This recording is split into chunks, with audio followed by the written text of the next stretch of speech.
Good morning. आज हम economics के मांग टॉपिक पे चर्चा करेंगे।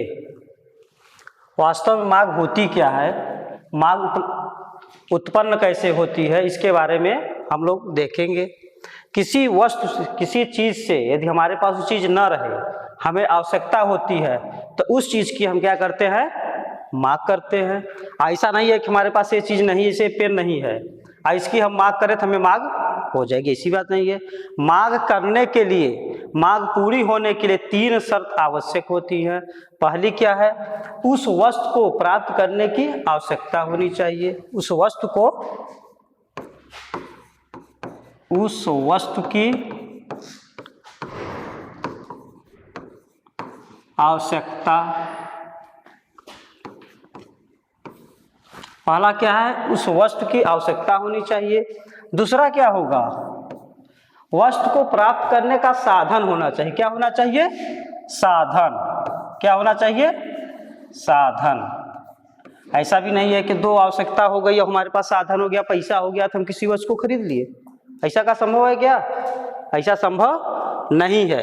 इस साधन को खर्च करने की तत्परता होनी चाहिए। क्या होनी चाहिए, तत्परता होनी चाहिए। साधन को खर्च करने की तत्परता, साधन को खर्च करने की तत्परता। यदि कोई व्यक्ति इस 3 चीज को करेगा तब उसकी क्या होगी, डिमांड होगी। तब क्या होगी, डिमांड। इतना यदि व्यक्ति के पास है और कोई चीज मांग करने के लिए हमें एक निश्चित कीमत, एक निश्चित स्थान ये डिसाइड होना चाहिए, एक निश्चित समय भी होना चाहिए, उसी समय पर उस वस्तु की क्या कीमत है। अब हम देखेंगे मांग के प्रकार। मांग कितने प्रकार का होता है। मांग के प्रकार, मांग के 3 प्रकार होते हैं।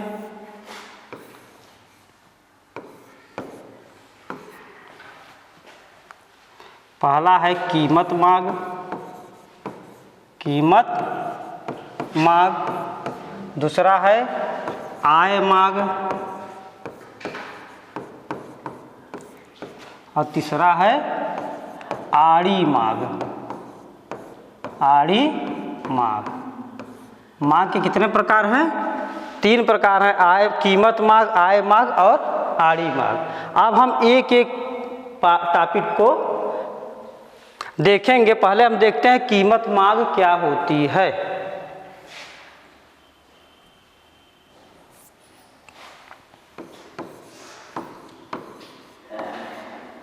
कीमत मांग, मांग को प्रभावित करने वाले ढेर सारे चर होते हैं। जैसे डिमांड फंक्शन होता है, फंक्शन ऑफ प्राइस, आय,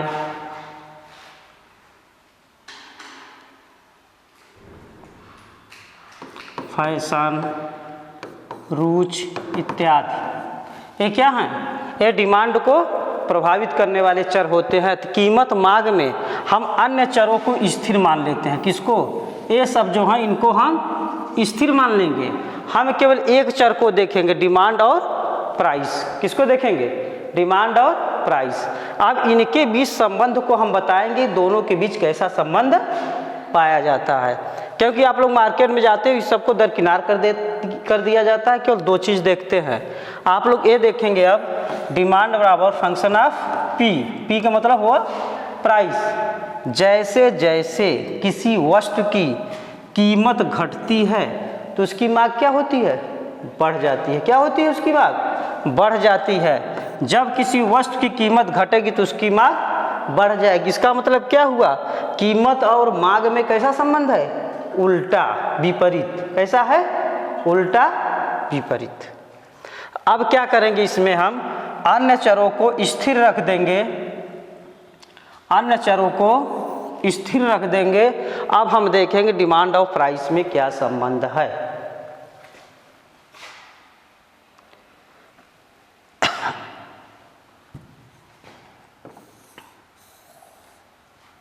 ये क्या होता है, ये होता है एक्स अक्ष, ये ओरिजिन है, ये वाई अक्ष होता है। ये क्या होता है, ये वाई अक्ष, ये एक्स अक्ष है ओरिजिन। अब हम क्या करेंगे, यहाँ क्या दिखाएंगे, कीमत, यहाँ क्या दिखाएंगे, कीमत, प्राइस। अब यहाँ क्या है, मांग, यहाँ मांग।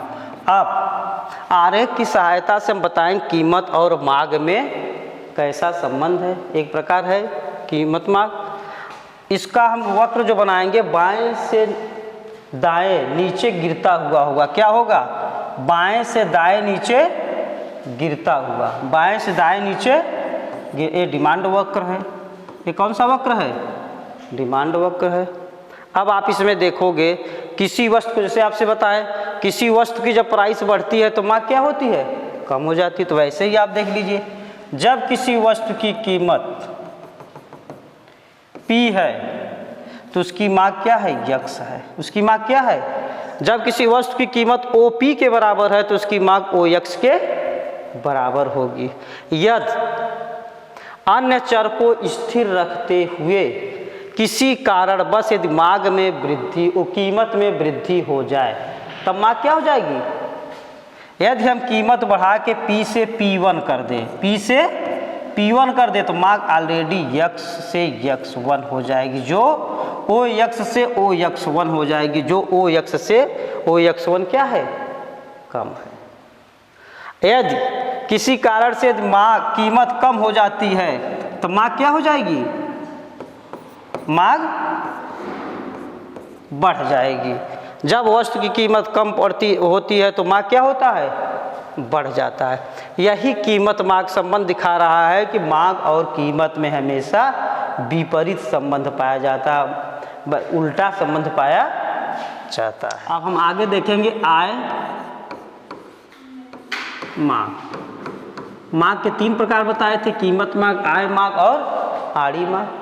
आय मांग क्या होता है, अब डिमांड को हम इनकम पे भी निर्भर करता है, नहीं करता है, इनकम पे भी। यदि किसी व्यक्ति की जैसे जैसे आय बढ़ती है तो आवश्यकताएं क्या होती, आय बढ़ती है तो किसी वस्तु की मांग क्या करता है, वो बढ़ा देता है। यही आप सोच रहे हो, कोई व्यक्ति 10,000 कमा रहा है, ठीक, किसी वस्तु की यदि 5 इकाई मांग रहा है, यदि व्यक्ति को 20,000 कमाना लगेगा तो क्या करेगा, उस वस्तु की 10 इकाई मांगेगा। ये वस्तु के ये ऐसा नहीं है कि 10,000 कमा रहा है तो 5 इकाई मांग रहा है किसी वस्तु की, तो 20,000 कमा, उसकी आय बढ़ जाएगी तो उसकी मांग क्या होगी, उस वस्तु की दुगुना कर देगी। ये जरूरी नहीं है, ये वस्तु की क्वालिटी पे डिपेंड करता है, वस्तु के क्वालिटी पे डिपेंड करता है। क्योंकि जो 2 तरह की वस्तुएं होती हैं, एक आवश्यक होती है, एक आरामदायक होती है, एक गिफिन या खराब वस्तुएं होती हैं। वस्तुएं क्या होती है, 2-3 तरह की होती हैं। जैसे जब व्यक्तियों की आय बढ़ती है तो आरामदायक वस्तुओं की मांग भी बढ़ सकती है, जिसको हम कहते हैं विलासिता की वस्तुएं।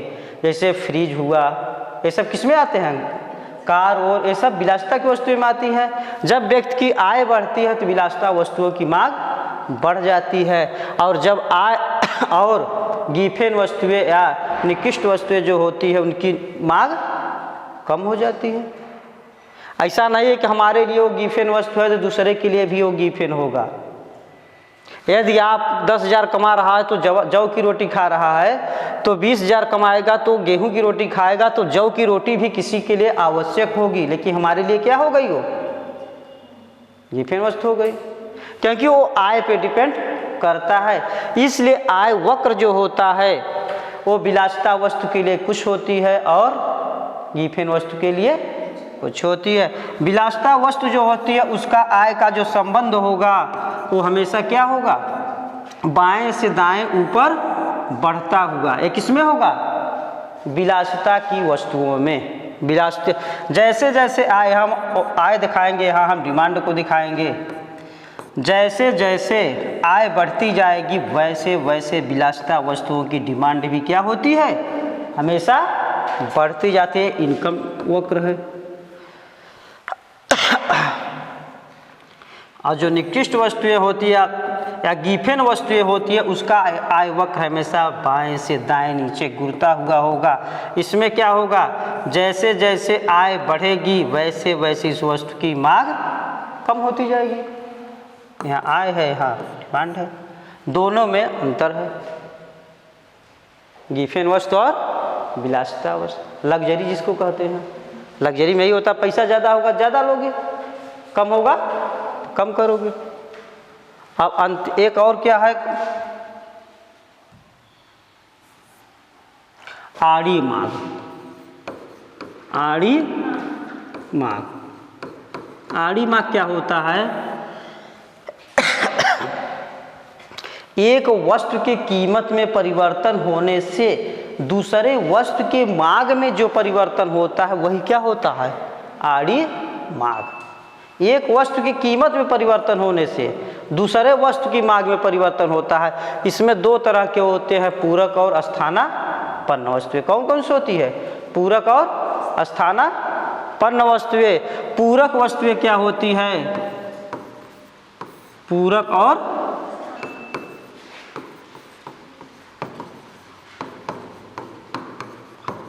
स्थानापन्न, दो होती हैं, पूरक और स्थानापन्न वस्तुएं होती हैं। तो पूरक वस्तुएं क्या होती है और स्थानापन्न वस्तुएं क्या होती है, इसको जान लो।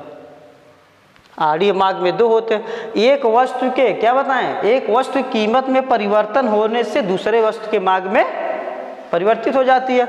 जैसे पूरक वस्तुएं क्या है, जो एक दूसरे पर डिपेंड होता है, जैसे पेन और स्याही, पेन और स्याही। यदि पेन की कीमत बढ़ जाती है तो स्याही की मांग क्या होगी, कम हो जाएगी। होता है कि नहीं, यदि पेन की कीमत बढ़ जाएगी तो पेन कम लेंगे तो स्याही का यूज कम होगा। एक ऐसी वस्तु है पूरक, जैसे मोटरसाइकिल और पेट्रोल, मोटरसाइकिल और पेट्रोल। यदि मोटरसाइकिल महंगी हो जाती है तो पेट्रोल की मांग कम हो जाती है, यदि पेट्रोल महंगा हो जाता है तो मोटरसाइकिल का डिमांड कम। एक का प्राइस बढ़ेगा तो एक का डिमांड कम होगा। ये होते हैं पूरक वस्तुएं में, ठीक। उसी तरह से स्थानापन्न वस्तुएं होते हैं, जैसे एक वस्तु की कीमत बढ़ती है, एक वस्तु की कीमत बढ़ती है तो दूसरे वस्तु का डिमांड बढ़ जाएगा। एक वस्तु की कीमत बढ़ेगी दूसरे का क्या हो जाएगा, डिमांड बढ़ जाएगा। जैसे आप लोग चाय और कॉफ़ी देखते हो, स्थानापन्न में क्या देखते हो, चाय और कॉफ़ी। आप देखे हो ना, कॉफ़ी की कीमत ज़्यादा रहती है, कॉफ़ी की प्राइस ज़्यादा है तो चाय की डिमांड क्या हो जाएगी, और उसकी वो ज़्यादा रहेगी तो इसकी क्या हो जाएगी, चाय की डिमांड बढ़ जाएगी। यदि कॉफ़ी की प्राइस ज़्यादा है तो चाय की डिमांड बढ़ेगी, और चाय की कीमत ज़्यादा है तो कॉफ़ी की मांग बढ़ जाएगी। दोनों चीज़ है। जैसे एक होता है गुड़ और चीनी, यदि गुड़ महंगा है तो चीनी का डिमांड बढ़ता है, और चीनी महंगा है तो गुड़ लोग ज़्यादा प्रयोग करते हैं। ये क्या है, स्थानापन्न वस्तुएं हैं।